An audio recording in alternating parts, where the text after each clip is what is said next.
Un generador de funciones produce señales periódicas, es decir, voltajes que varían periódicamente en el tiempo.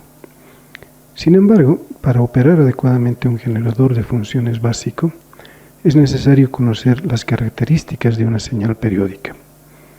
Para conocer esas características, tomaremos como ejemplo una señal senoidal cuya expresión matemática es esta, donde se pueden reconocer dos componentes, una componente que efectivamente varía con el tiempo y otra componente constante.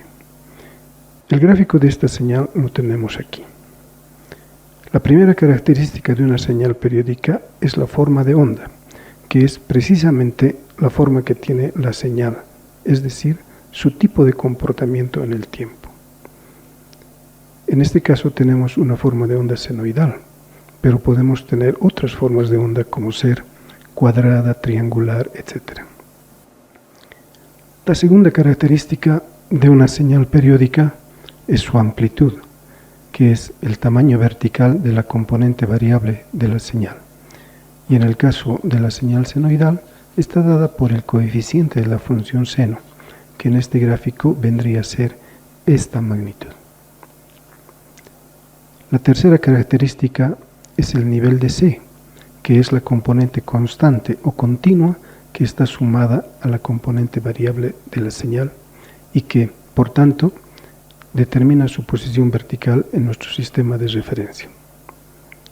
La cuarta y última característica de una señal periódica es la frecuencia, que es la rapidez de repetición de la señal y que, para el caso de la señal senoidal, está dada por el coeficiente del tiempo, omega, que se conoce como frecuencia angular y tiene unidades de radianes por segundo.